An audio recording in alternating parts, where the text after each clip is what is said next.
बिस्मिल्लाहिर्रहमानिर्रहीम अस्सलामुअलैकुम नाज़रीन। एपिसोड के शुरुआत में हम देखते हैं जंगल में तुरान शाह सिपाहियों के साथ आगे बढ़ रहा होता है और कहता है सुलेबी कुत्तों पर भरोसा नहीं कर सकते, वो किसी वजह से पीछे हट रहे हैं। इसके साथ ही इधर उधर से सुलेबी सिपाही निकलकर उनकी जानिब भाग पड़ते हैं, मगर हमला करने से पहले ही उन पर तीर बरसने लगते हैं और एक तरफ से सलाहुद्दीन अय्यूबी अपने साथियों के साथ सामने आते हैं। सलाहुद्दीन अय्यूबी को देखकर तुरान शाह का चेहरा खिल उठता है और वह सब सुलेबियों पर टूट पड़ते हैं। एथिस की दो तलवारें बौजोक की तरंदाजी और पारस का कुल्हाड़ा सुलेबियों को नीज तो नाबूद कर देते हैं। कुछ देर की लड़ाई के बाद तमाम सुलेबी सिपाही मारे जाते हैं और तुरान शाह सलाहुद्दीन अय्यूबी से मिलते हुए कहता है अल्लाह का शुक्र है कि आप उन जलीलों के हाथों से बच गए। तो सलाहुद्दीन अय्यूबी कहते हैं मैंने उन्हें अपनी जान नहीं लेने दी और ना ही अपना कबीला लेने दूंगा, हम मिलकर लड़ेंगे और अपने खून से उसकी हिफाजत करेंगे। फिर एथिस से कहते हैं अब्राहम खास तौर पर मुझे मारने की कोशिश कर रहा है, अपने आदमियों को इधर उधर भेजो और अगर कोई सुलेबी छुपा हुआ है तो उसे मार डालो। इसके साथ ही वो सब आगे बढ़ जाते हैं। नाज़रीन, इसके बाद हम देखते हैं कि महल में सुल्ताना तीरंदाजी कर रही होती है। वहाँ पे आने वाला मलिक मियादूद कहता है हमारी रियासत की अजीम खातून, हमारे खानदान का जबरदस्त तोहफा, वो तुम्हारे खिलाफ ऐसी हरकत कैसे कर सकता है। सबको भेजने के बाद सुल्ताना पूछती है कौन सी हरकत, मलिक मियादूद क्या कह रहे हो। जवाबन मियादूद कहता है मैं इस्मत खातून की बात कर रहा हूँ, कहते हैं कि मेरे सुल्तान और वो जिंदगी भर साथ रहेंगे। आप सोच रही होंगी कि मेरे दिमाग में क्या है, आप अजीम सल्जूकियों की मलका हैं। बोरो कुछ अर्सा पहले आपके दरवाजे पर सर झुकाते थे। मेरे सुल्तान के साथ जिंदगी भर साथ रहने वाली इस्मत खातून कौन है, जबकि आप अभी तक यहाँ हैं। इस पर सुल्ताना कहती है क्या आपको लगता है कि मैं इस बात को कबूल करूंगी, मेरे पास एक मंसूबा है। यह सुनकर मियादूद कहता है ठीक है बस करो फिर, इससे पहले कि बहुत देर हो जाए। अगर इस्मत खातून मेरे सुल्तान को वारिस दे देती है तो इस महल में आपकी कोई ताकत बाकी नहीं बचेगी, ये बात जान लें। ये कहते साथ ही मियादूद चला जाता है। नाज़रीन, इसके बाद हम देखते हैं कि बोरो कबीले में इस्मत खातून करातेगन और अलबोते से कह रही होती है नूरुद्दीन जंगी ने इत्तेहाद की पेशकश की है। तो करातेगन हैरानगी से कहता है इत्तेहाद, हम उसके भाई मियादूद के इत्तेहादी हैं पहले से ही, अब मस्जिद क्या चाहता है। जवाबन इस्मत खातून कहती है तुम्हारी तरह नहीं, उसने जिंदगी भर साथ रहने की पेशकश की है। यह सुनकर वो दोनों चौंक जाते हैं और अलबोते पूछती है क्या मतलब आपा, उम्र भर के इत्तेहाद। फिर करातेगन पूछता है आपा खातून जो मेरी अकल में आ रहा है वो तो नहीं है ना। इस पर इस्मत खातून कहती है मैंने तुम्हें सिर्फ इस पेशकश के बारे में बताया, अब जो आप चाहे सोच सकते हैं। तो करातेगन कहता है अच्छा अकलमंद नूरुद्दीन जंगी को तो देखो,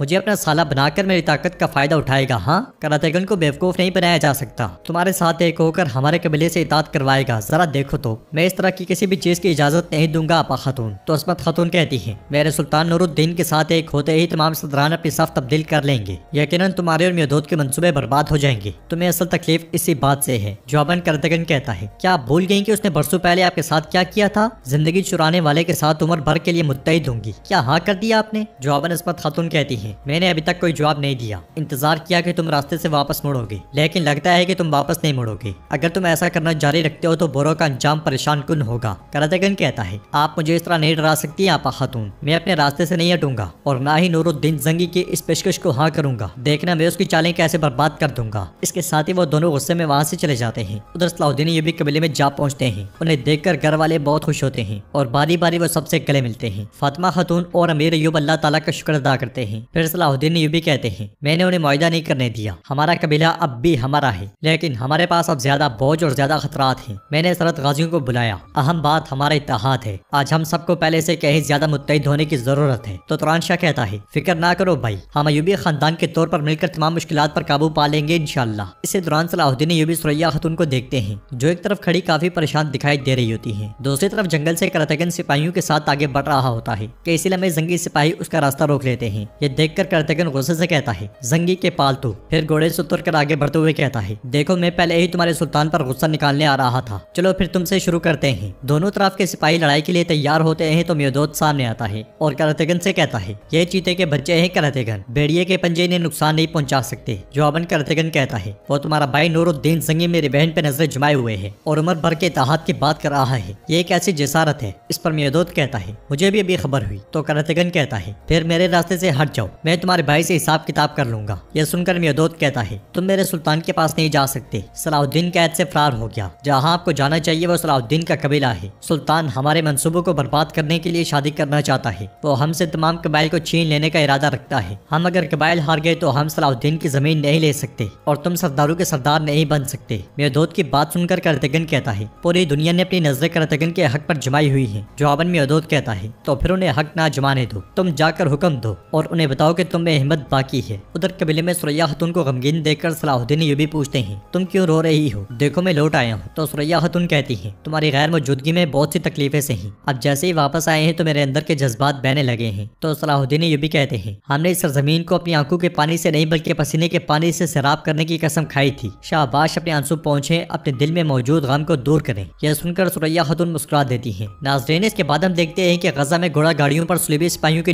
लाशें पड़ी होती हैं। उन्हें देखते हुए विक्टोरिया कहती है, सलाहुद्दीन ने कबीले के इर्द गिर्द जाल बिछाए हुए तमाम फौजियों को मार दिया है। तुमने कहा कि मुआहिदा करेंगे, मुआहिदा नहीं कर सके। तुमने कहा था कि तुम सलाहुद्दीन को बर्बाद कर दोगे, क्या तुमने किया? तुम सिर्फ बातें करते रहते हो। सिर्फ चंद सिपाहियों के साथ तुमने जाल बिछाया और सलाहुद्दीन ने उनकी लाशें बेच दी। ग्रिगोर कहता है, वो सरहद के तमाम गाजियों को कबीले में जमा करेगा और कबीला मजबूत हो जाएगा। जवाबन अब्राम कहता है, सलाहुद्दीन दिन ब दिन खतरनाक होता जा रहा है। इस खतरे को जड़ से उखाड़ फेंकने का वक्त आ गया है। सलाहुद्दीन को तबाह कर दो ग्रिगोर, खत्म कर डालो उसे। इस पर ग्रिगोर कहता है, फिक्र ना करो, मैं जब कबीले को जहन्नुम में बदलूंगा तो वो भी मर जाएगा। ये कहते साथ ही ग्रिगोर आगे बढ़ जाता है। दूसरी तरफ कबीले में सलाहुद्दीन अय्यूबी सरहद गाजियों से कह रहे हैं, मेरे बहादुरों, तुम्हारे साथ इतना अरसा कंधे से कंधा मिलाकर सरहदों पर जंग की। अब के बाद से हमारा ठिकाना, हमारा वतन ये कबीला है। ये वो जगह है जहाँ हम अपने दुश्मनों से लड़ेंगे। दुश्मन हमारे कबीले को तबाह करने के लिए चारों तरफ से हमला आवर है और हम उसे इसकी इजाजत नहीं देंगे। हम अपनी जानों और खून से इसकी हिफाजत करेंगे। अब हर कोई कबीले के इर्द गिर्द फैल जाए और अपने फराइज सर अंजाम दे। मुकद्दस जंग मुबारक हो। आमीन कहते साथ ही गाजी फैल जाते हैं और सलाहुद्दीन अय्यूबी अजीज से पूछते हैं, राज वालों की तरफ से कोई खबर है? तो अजीज कहते हैं, मेरे अमीर अभी नहीं, ऐसा लगता है उन्हें अभी तक सुराग नहीं मिला। जवाबन सलाहुद्दीन अय्यूबी कहते हैं, सलेबियों से छुटकारा पाने का वाहिद रास्ता अब्राम को तबाह करना है। हमारे पास वक्त कम है, हमें फौरन से पहले हरकत करने की जरूरत है। इसलिए मैं करतेगन कबीले में दाखिल होता है और घोड़े से उतरने के बाद आगे बढ़ते हुए कहता है, देखो देखो सलाहुद्दीन, देखो मैं तुम्हें आजाद देखकर कितना खुश हूँ। मैं पिछतावे से मरने ही वाला था, अब बच्चा हो गया। मेरी वजह से कैद हुए, अब खुश हूँ मैं। सलाहुद्दीन अय्यूबी पूछते हैं, क्यों आए हो? तो करतेगन कहता है, ठीक है तुम नए सिपाही लेकर आए हो, लेकिन इन्हें बेकार लेकर आए हो। इस कबीले को मैं संभालूंगा। यह सुनकर सलाहुद्दीन अय्यूबी उसके पास आकर कहते हैं, यह कबीला यहाँ तक के शहजादा मियोदोद भी मेरे हाथों से नहीं ले सकता। तो क्या जिसकी डोरे वो हिलाता है वो लेगा? जवाबन करतेगन कहता है, सलाहुद्दीन ये मामला शहजादे मियोदोद से बहुत आगे निकल चुका है। मैंने खुदा से हुक्मरानी ली है, मैं तुम्हें इसको कुचलने नहीं दूंगा। यह सुनकर पारस फूट फूट कर हंसने लग जाता है। तो करतेगन कहता है, तुम्हें क्या हुआ? तुम किस चीज के लिए तड़प रहे हो? जवाबन पारस कहता है, तुम और तुम्हारा वो।